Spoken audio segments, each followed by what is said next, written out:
Hey you guys, welcome back to our channel. So today it is just me because I'm going to be telling you about my labor and delivery experience. We figured if Stephen was sitting here, he would just be like, yeah.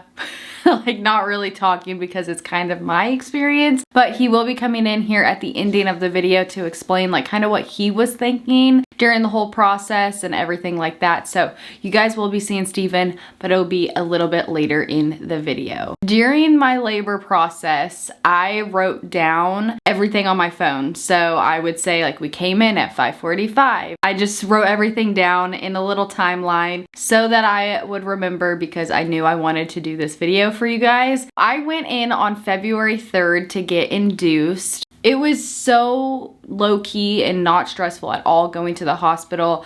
I do not regret it at all. I do know with inductions though that the contractions can be a lot worse, and then obviously like the stuff that you have to go through to start that process, the laboring process and whatnot, is significantly more intense, I guess, than if you were to just go into natural labor and your water breaking. I did know that beforehand, but I went ahead and still did the induction, and I mean, we're here, we're both safe, Luna is healthy, and we are good, so I guess it was okay. They basically got us into the room right away and started my IV at 6:15. And getting the IV, I'm such a baby when it comes to medical stuff. When I got the IV, I almost had a panic attack just at that point. Like I felt my chest get like super heavy, and I just can't do it. And I had to have that IV in the entire stay at the hospital. It stressed me out because I could see it, I could feel it. I mean, I could only feel it for the first like 2 hours, and then my body, I guess, got used to it. Around 6:20, they did my first cervical check, and I was about 1.5 dilated. I suck at those.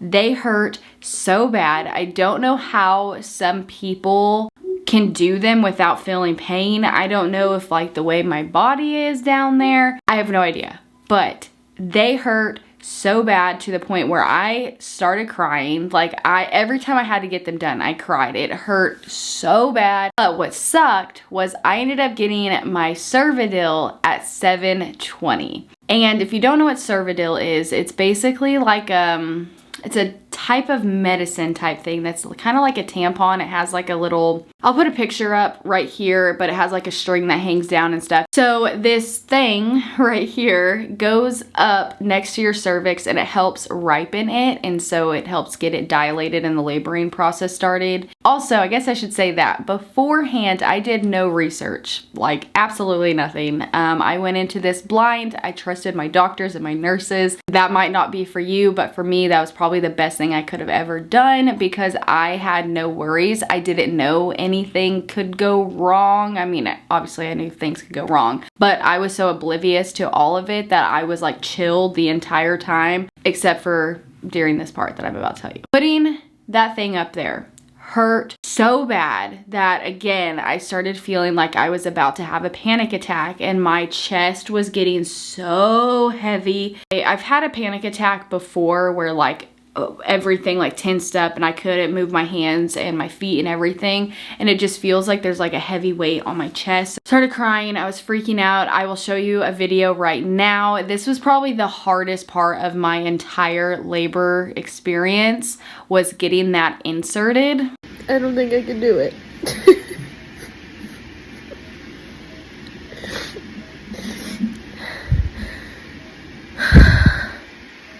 Basically, I was just crying and I was telling Stephen, I don't think I could do this. I was hyperventilating. Like I was having a very rough time because it hurt so bad, and they still had to do cervical checks like every 3 hours, I believe is what it would have been. And so you guys, as you know, I already told you, I suck at cervical checks. And so I was freaking out. I was like, there's no way I'm going to be able to do this. There's no way I'm going to be able to push a baby out of me. Started freaking out. But eventually I calmed down a little bit. Again, this was at 7:20, and this is what stimulated the contractions that I was having. So around 9:20 is when the contractions started, and I was having really bad back labor contractions, and they were 2 minutes apart, which was pretty fast, and they hurt really bad. I did not have any medicine at this point. Contractions suck.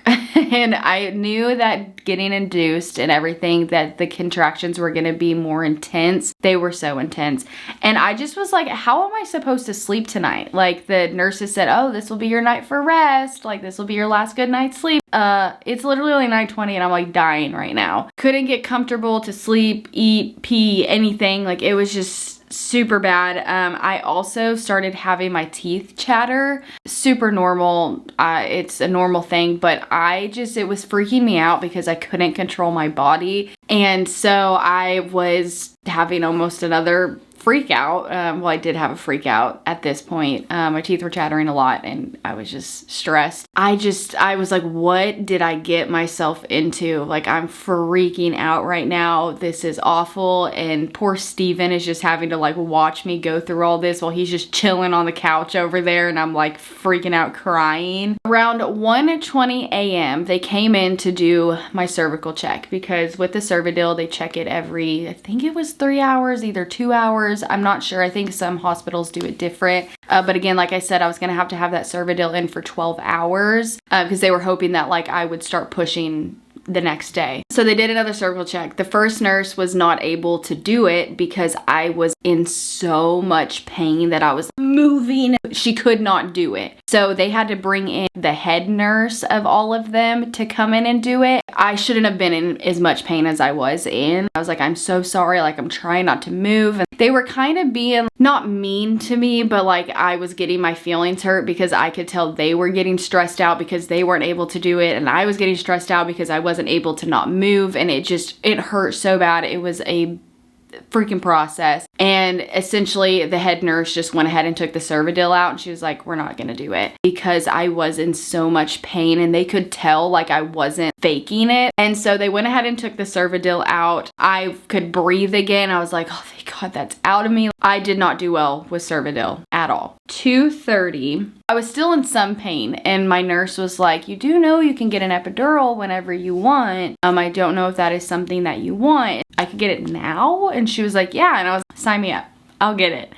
I am not against medicated births at all. I do know some people have different preferences on that, but I will say do your research if you are planning on getting an epidural. Maybe not about how they put it in and what it actually is, but maybe look up like the side effects and the like later down the road, I guess, would it be side effects? But for me, I did not look up what exactly it was, how they inserted it, how it stayed in, like, yeah. I'm not gonna go into detail just in case you guys don't really know what it is. I did not do that, so I wasn't like super stressed about getting it. I said, yes, I do want it. So the anesthesiologist, the epidural guy came in and basically I was still going through contractions, and when you get the epidural, you can't move even during your contractions. So basically I just had to sit on the edge of the bed. Oh, and that was another thing that I was kind of stressed about though, was even when I get my IVs, when I get my blood drawn, when I get shots, I have to lay down because I will pass out. I am notorious for passing out if I'm sitting up getting my stuff done. Was freaking out because obviously it's to do with your back. Again, I'm not gonna explain too much about it if you don't wanna know. If you do wanna know, you can look up what it is and all that stuff. I just don't wanna freak anybody out. I obviously have to be sitting up because it is something to do with your back. Steven was sitting next to me, like holding my hand. And I was so ready for the epidural at this point that like I don't even really remember getting it. It only took about maybe 3 to 5 minutes to get it in. That is not everybody's story. I got very lucky that it did not take a long time. Some people it takes 15 minutes, some people it takes 45 minutes. And like I said, you can't move during those contractions. Steven's like holding my hand and I had to like arch my back. And he inserted it, put it in, and I was good to go. I didn't know exactly what he was doing back there, and I think that's what helped me not pass out. And I didn't pass out, you guys. I was so proud of myself because, like I said, I had to sit up for it, and I never normally sit up for this kind of stuff. So I was super happy with myself. I wrote down at 3 a.m., started feeling really good. I was on cloud 9. I was feeling great. Couldn't feel any of the contractions. I was just chilling. At At 3:25, so about 25 minutes after the epidural had kicked in, my blood pressure started to go down. So they gave me some medicine for that. I'm not entirely too sure what the medicine was, but Luna also wasn't reacting well. So that was another reason why they gave me the medicine. They think it was because I was laying on my back for the epidural to do its magic. Like you have to lay on your back for it to spread evenly, I guess. I don't know, and I'm not a medical professional. That is just what I am thinking is why. They just wanted to be safe and went ahead and gave me that medicine. By 4:50, she was reacting great to the medicine and everything, and we were back to being good with my blood pressure and everything was good. So that was like our only like mini little scare. It wasn't even really that bad. It was just more of a precaution type thing. And then they started Pitocin at 5:10 a.m. I'm gonna put up on the screen what the Pitocin is for. Again, I'm not very sure. 5:30, they flipped me over on my side because I did a bunch of like little side flips, moving my legs in certain positions and everything to help get Luna in a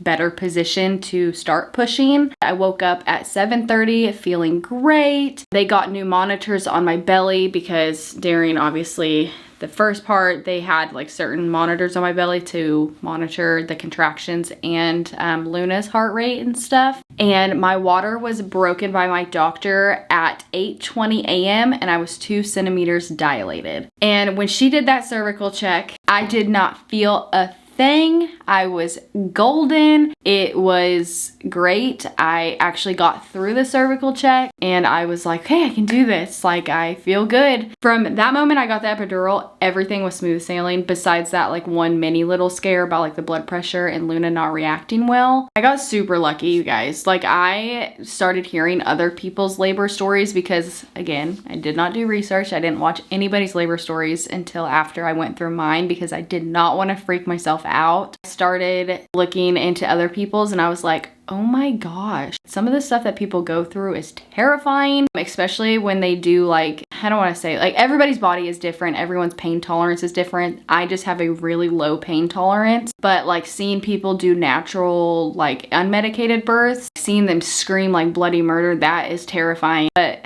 everybody's body is different, but you definitely just need to go into it with a great mindset that it is going to be positive and it is going to be a great experience. That is what I kept trying to tell myself and telling myself that like my body is made to do this. I started to feel contractions around 8:50, but it was only in my groin area on one side of my, well, it depended on what side I was laying on. So if I was laying on my left side, my right side groin was hurting and I could feel the contractions right there. So I guess my epidural was kind of wearing off a bit and I had like a little button that I could press to like make it go back through or whatever. That wasn't really helping, but I think it was just because it was uneven, like the way I was laying. So I could feel contractions at that point, but up until then I couldn't. Around 12 p.m. I was 3 centimeters dilated and 90% effaced. By 2 p.m. I was 6 centimeters, 100% effaced. Around 2:45, the anesthesiologist came in and upped my epidural, or they asked me if I wanted it and I was like, oh yeah, sure, like that's cool. But I guess it was more of like the nurse like, hey, if she's able to, do you think she can? And I am so thankful for you. Thank you so much for doing that. And it was right before, I guess she could kind of tell I was about to push. And I got so lucky because it was fresh and new. Like I said, it was kind of wearing off a little bit. So that is why if you watch my videos of like me pushing and stuff, I am like laughing and smiling throughout it all. I don't scream, but I do believe it was because they gave me a new like wave of the epidural basically right before I started pushing. So I'm so thankful for that. And I'm very thankful that my epidural did not fail. At 3:30, I was 9 centimeters and 100% effaced. So it was almost go time. And when she did the cervical check, she was like, all right, I'll be back in about an hour. And we were like, okay, cool. She came back in 15 minutes later and was like, we're prepping the room. So that was at 3:45. Does that mean like it's go time? She was like, if your photographer's here, you might want to send her in the room. And I was like, oh my gosh, like it is like about to happen. And it happened like so fast, like you guys. By 4 o'clock, so 15 minutes after she came in and everybody was like prepping the room and everything, getting ready, 4 p.m. is is when I started pushing. Stephen got a bloody nose halfway through. Luckily I had the epidural because Stephen, it was of course like a major bloody nose. It wasn't just like a little trickle, like of course it had to be like a gusher. During the pushing, he would go into the bathroom and try to like redo his nose and everything. It would take him like 5 minutes. And we didn't want all of our pictures to have Stephen with the thing over his nose. But unfortunately, every single picture of him even cutting the umbilical cord has his freaking thing over his nose. Or like a rag over it. I was actively pushing for 20 minutes and 10 minutes of that was Stephen messing around with his bloody nose, and I was just sitting there laughing. We're just letting contractions go through. So during the pushing, I could feel some stuff, but nothing that was excruciating. It just kind of felt like pressure down there. I could still feel things. I could tell when a contraction was about to come on and when I was in between one. Other than that, like, you can't really feel a lot if your epidural does work all the way throughout it. And at this point though, Luna's head was semi out, and Stephen was at his last like redressing of his nose, trying to get it all situated, and all of a sudden I could feel Luna pushing herself in my belly, and I was like, oh, she's like moving, and the doctor was like, she's trying to push herself out. She was ready to come out, and she was like, you know what, I don't think I've ever seen that. And so Luna was like, get me out of here, and all the nurses were like, Dad, you better hurry, you're gonna miss it. Luna was trying to come out herself. Finally, Stephen came back. Unfortunately, we were like, it's okay, just have your bloody nose. Like, cause we were trying to let it finish before. Luna was not having that. She was over it and wanted to be into this world. We did the final like little countdown of the pushes, and she was born at 4:29 p.m. and she weighed 7 pounds even. I can't believe I had a 7-pound baby. We were under the impression that she was gonna be a pretty small baby. Just the whole pregnancy, like, and my belly wasn't as big as it like most people's are. Again, everybody carries pregnancy weight differently, but I just felt very self-conscious about my belly size, and I was just so worried that she was gonna be little. But we had a perfect healthy baby that was 7 pounds, and she is perfect, and we are just over the moon in that how it went was so, it wasn't easy. It was not easy by all means, but the epidural definitely did help with making it a little bit easier. Oh yeah, that was another thing that I forgot about, was tearing. I totally forgot that you could tear. My doctor was down there while I was doing the skin to skin while she was on me. Oh, not to mention, that is like the greatest feeling in the world. It is worth all the pain that you go through just having her on your chest. I remember just like looking down at her, she's just so cute.